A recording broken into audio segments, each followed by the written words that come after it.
Hello, and thanks for joining us for Behind the Headlines. I'm Marty Radovanic, and today we are talking with a guest we had on not that long ago because he's one of the best guests. Jody should give me a 20 for that, right? I think he told me every time I salute you, I get $20. This is Blair County Sheriff James Ott. Jim, it's good to have you back here again. And I want to start with, we want to talk overall about gun safety in lieu of what's been happening in this country. And it kind of ties in. We're taping this on a Thursday, and today the three police officers who were shot and killed in York a week ago, I think it was, or about a week ago. Anyway, their funeral services, their memorial services were today, and I thought you might be there. And that generated some questions because these guys, as you told me, and I want you to tell the story again, but basically they didn't have a chance. I mean, they were doing what they do, what you told me. You do this kind of stuff all the time. You're going to a home on a domestic call, right? You're looking for someone. Yeah. You think he's in the house because he's not any... Or could be. Could be. You know, he's not anywhere else where you thought he might be, so maybe he's in the house. Pick up from there and tell me what happened. So, and obviously some of the particulars to that particular incident is still an active investigation. And I understand that, but what we know. Yeah, so I would even say even as in general, we can do also. So you approach the door, you do what best intelligence you can do on any scene you're trying to go to. And my understanding they did. And whether you work a drone for it, you talk to neighbors, sit back and glass a place, just get a good feel for where you're at, or if you can spot the person, and then do your approach. And you stagger, and obviously you use all the tactics that you're trained to use. Right. And sadly, these are steps that we do each and every day at every sheriff's office in the Commonwealth and across the nation. When you're going to serve and this could be, so in this case, maybe it was somebody that had a warrant. Maybe it's from a domestic issue. It might be somebody we're serving civil paperwork on. It could be a domestic warrant. And sometimes it's just to serve a foreclosure paper, to post a house and serve foreclosure.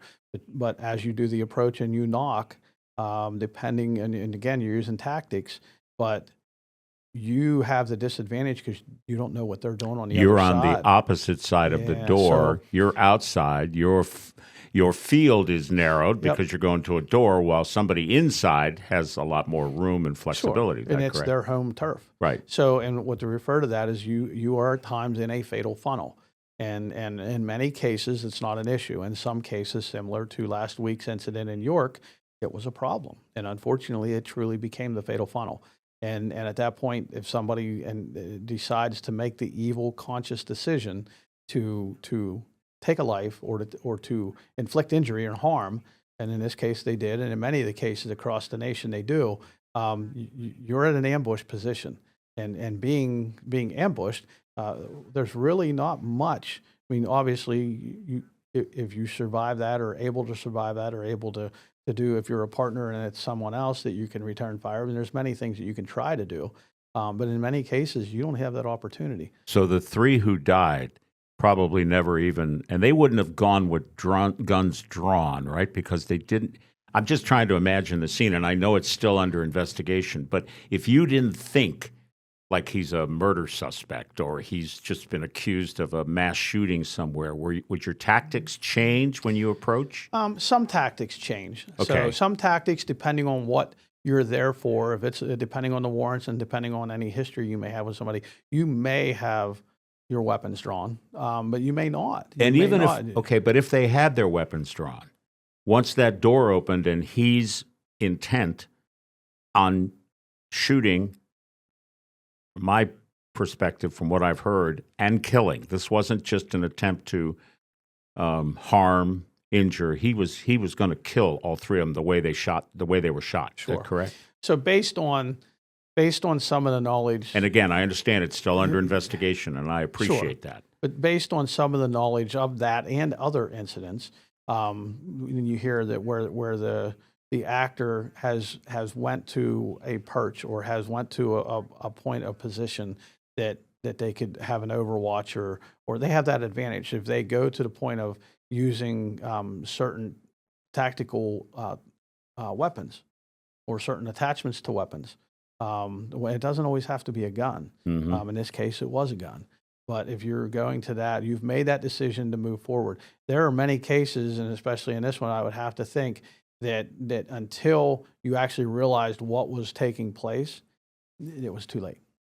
So your reaction, if ever able to do any, is going to be minimal. Certainly, as you go further out and you have other support units coming in, you may be able to act. Well, that's where the gunfight that led to his death, isn't that where that happened? Did. After he left the house, right? I mean, that's what it sounds like. And again, it's preliminary because there's still. I mean, like I said, they're burying the guys, and they're trying to. There's time for that. That doesn't have to happen. And again, without investigation going on in all particular details, not comfortable with speaking. I understand in depth on that, but so that's why I generalize in many cases, because you can take not just this incident, but you can take many other incidents. I can tell you of incidents here in this county where we've had similar scenarios, and we were fortunate. We were able to walk away. So the overall theme of what we want to talk about being gun safety, and because there are a lot of things that are happening, and I don't want to get into I think that at some point there will be room for, once you have to find out where did they get the gun, should they have had the gun, all of that stuff. This guy would not have been, and again, I understand why you can't maybe talk specifics, but it doesn't appear as though he would have been someone that they thought would have been armed and out to do danger, because they probably would have changed their approach. Is that fair to say? Again, not knowing all the details, and I'm not trying to put them on the hook. I'm just saying, sure, not being there. It's what you do when you serve a warrant. You don't necessarily. It's not like you're walking up to that door and thinking there's a crazy person on the inside of that if I'm not careful, he's going to kill me. It's not, but I will also say that part of what we do in our training is that you approach more often than not with the mindset that the potential is there. And again, for what you know of this, it sounds like they did everything they were supposed to do and they didn't have a chance. Correct. I don't believe that there was a chance, and I've not heard any and indications you would have heard that there was something that was done wrong. The other officers that were there would have filtered, if no more than within the ranks of law enforcement. Sure. I personally, it sounds like they made every effort to do everything right, and this was just an evil person that made the decision to take lives that day. Do we know what kind of a gun he had? Not 100%. And in all fairness, the gun is only a small factor. And I know people always get hung up on, but a weapon's a weapon. And you think about the first murder that ever happened, the documented first murder was with a stone. Yeah. Yeah. But it is one of the first things that we always do. The guy that shot Charlie Kirk, the thing is we got to find out. And it apparently was a legally obtained, or it was a family weapon. I don't remember the details. And that doesn't matter. I mean, that is the first thing you want to find out.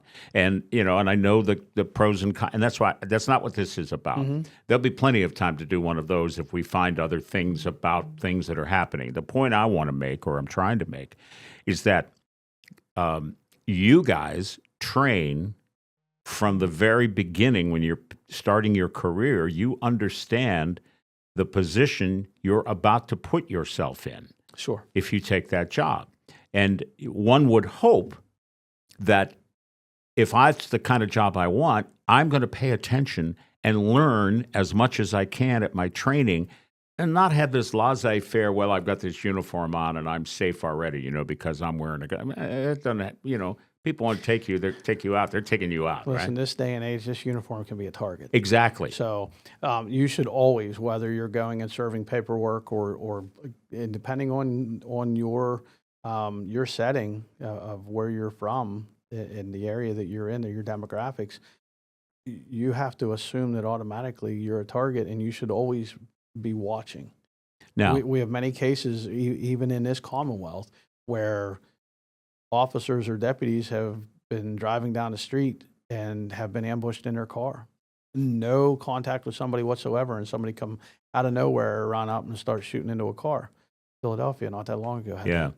So there's documented cases of that. Again, there's cases you pull in and you're serving an eviction, or you're serving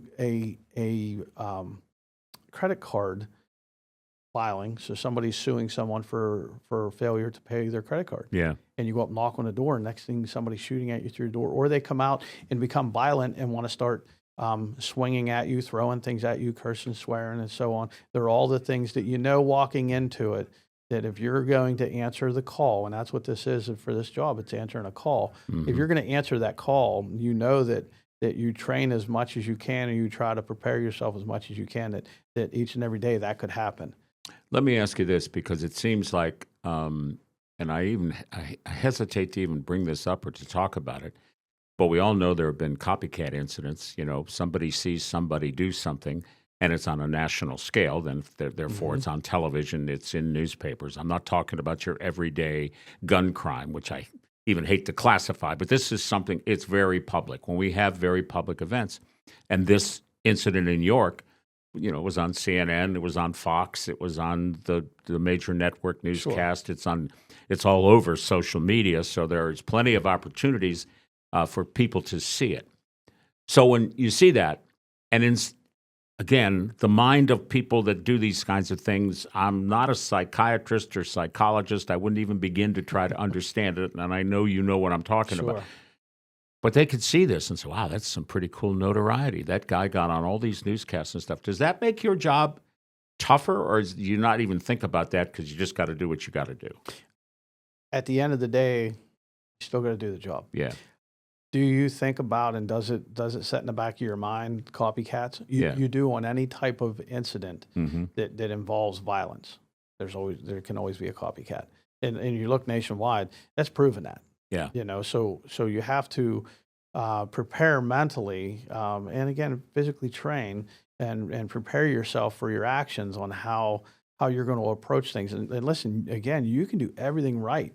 And just that particular day, that person or persons have decided that they've made the evil conscious decision that they're going to take a life. Sounds like when you got in the gunfight, and I don't know if this was they call it suicide by cop. Some people they engage because they figure they're not going to make it through, and that's part of it. Whether that was part, he's dead. Yeah, he's dead. We're not going to know that. Yeah, right? You'll never know that. But you're right. There are some of the cases that happen with that. Some cases when you have people who act out in acts of violence and mass casualty violence, once they're cornered and have met what they feel is maybe their limit, that they, you'll hear a lot of times, back into a stairway or somewhere, and, right. they terminate themselves. And I don't want to stay on this topic very long, but I do want to carry it before we talk about the whys and wherefores, the do's and don'ts of using a gun. The situation in which Charlie Kirk was assassinated was a college campus, not unlike Penn State Altoona, smaller scale. Because it was Charlie was coming to talk to kids. There were no security parameters. There were no magnetometers. There was nothing. There weren't tickets. We're just having this. It happens on college campuses all the time. It could happen at a smaller campus because under those circumstances in an outdoor venue that you're not screening people, you're at risk, right? You could be at risk anywhere. Take it away from the college campus. Right, but you could have. You think about any type of gathering. Anytime that you have any type of gathering, you're at risk. You could have that. You could have, because the bottom line, it comes down to this: has a person, whether it's mental illness, evil, however you want to call it, some of all the above, someone has made the conscious decision, right, that they're going to inflict harm and injury to somebody else that day. Now, Utah was a little different because in Utah you can carry anywhere on campus. Yeah. Utah has a little bit different setup there. And what is Pennsylvania's standards for that? So on school properties, you're not permitted to. Okay. Doesn't mean you wouldn't be carrying something. You're just not permitted to carry it. Utah, it's free and open. It's like the Wild Wild West, basically. Yeah. It's an open carry. Pennsylvania's an open carry Commonwealth, but there are some restrictions to it. All right. Let's talk about open carry, because I think it's been proven. I know people that, because of what's been happening in a relatively short period of time, and I'm talking a couple of years as being that relatively short period of time, they're arming themselves. They want to be protected because they're not sure. I know and I did this. I have a home security system because the police chief in Adams Township was telling me some stories of things that were happening, and I told him I'm thinking about getting an alarm system. He goes, "That's a pretty good idea. I would do that too." And I just put cameras up. You know, the whole. I'm not carrying it, but there are a lot of people who are thinking now, what do I do to protect myself? Is that dangerous territory? Because you've got people that are basically going out, that gun looks nice. And I am not trying to mock people that own guns. My son has a safe full of them, okay? But, you know, they're buying guns. Do they really know what they're doing? Is that a concern at all, or should it be a concern? So, first and foremost, we would always encourage people that want to exercise their Second Amendment. Exactly, they're right. To do that. Yeah. What the Second Amendment doesn't cover, and I cover at classes or at groups when I speak, we try to cover educating yourself. Right. So even though you're permitted to do something, does that mean that you don't take the effort to make yourself better? How do you make yourself better? By education and practice. So does it concern me that there are individuals going out there and exercising their right to arm themselves? No, as long as they're legally allowed to do it. Again, when I say legally allowed, there's nothing that through mental health, mental sickness, or that something of their criminal past record has prevented them from being a person to be eligible, then by all means, if you want to do that, that's why we have a Constitution to allow you to do it. What I do try to recommend to people when they come in, and obviously they get their license to carry. If they want to conceal carry, they come to my office, or they go to the sheriff's office in Pennsylvania. I strongly encourage, and we keep literature or business cards of different organizations or groups that actually provide training. And but they don't, by law, they don't have to be not trained. Required to. Okay. No, and so there are some states, and it's state by state. There are some states that will require that and make you go through a set amount of training hours and curriculum before they will even have consideration for a license to carry. Pennsylvania doesn't do that. So help me if I go out and I buy a gun because I'm concerned. I mean, I could use the theory, well, I work in media and we've been the target, you know, so I want to have that protection on me. I'm legally allowed. I don't have anything in my history and my past on my record that would prohibit me from owning a gun. So now I buy a gun. I don't know how to use it. I just told you a story of the second time I went hunting and had a jammed rifle. At least I was smart enough to be pointing it at the ground until I got the safety to unlock and I blew a hole in the ground. But the point is, I did have some knowledge, and there are standards of gun safety. If you want to look them up, I know you said there are four main categories. Classified as the four universal rules of gun safety. And first and foremost, is you treat every gun as if they're loaded. So anytime you pick a gun up, you assume automatically that gun's loaded. Whether it is or isn't, you treat it as if it is. The second one is that you never point it at anything you're not willing to kill or destroy. That would include yourself. And I stress that because a lot of times when somebody buys a holster, or and depending on what they're doing, how they're going to carry it, you know, if I shoot you or you shoot you, you're no less shot. Make sense? Yeah. So doesn't matter who fired the gun. Exactly. It's the bullet, where the bullet went. Exactly. And that gun has one purpose.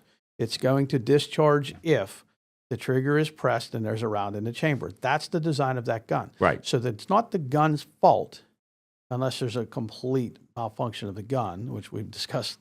We know one But as a whole, that typically doesn't happen. There are a few incidents out there that does. So the general rule is that you never point it anywhere. That way, if those incidents happen, you're not damaging, killing, or destroying anything that it would strike if that were to happen. The next one would be that you keep your finger off the trigger until you're on target and have made the conscious decision that you're going to make the shot or shoot that gun at whatever you're aiming at. And last, and this is extremely important, is know your target and what's beyond. So you hear, and I say that one, you hear of hunting accidents. Somebody accidentally shot someone. Well, there are cases sometimes where that legitimately can happen, where somebody's camouflaged, hidden in something, that not knowing they're there, and it happens.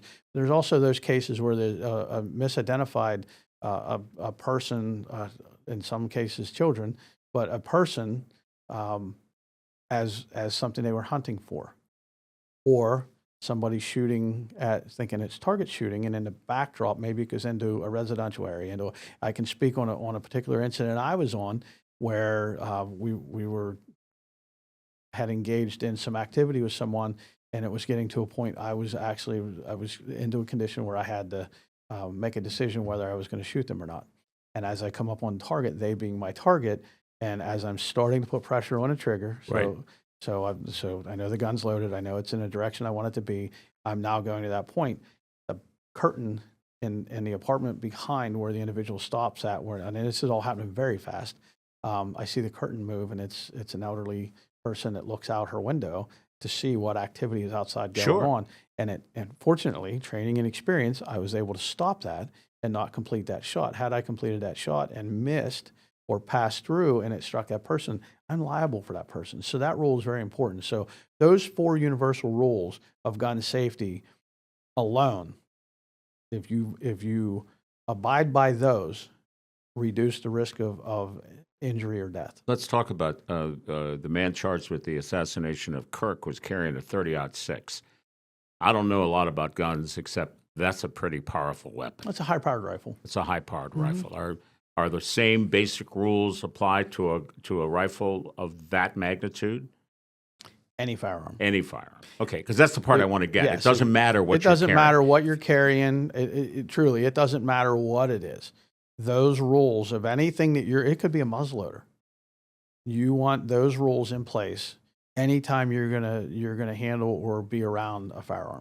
And prior to the kind of world we've lived in for the past, let's go back 5 years. I mean, we can talk all we want about school shootings, and the last one at Annunciation in Minneapolis, kids were praying and they were taken out. I mean, I'm not talking about, but my point is that it seems to me it'd be more likely now and moving forward that people will start carrying or keeping a loaded gun. And if it's in your house and it's for protection, it's going to be loaded, whether it's in that nightstand next to your bed or something, because if it's there for protection, you're not going to want to take the time to find a shell and put it in the gun if somebody's coming at you, So right? this is always the point that I run into individuals who say, I'm carrying a gun, whether it's in the home or it's somewhere, but I don't have one in the chambers. I want to keep it safe.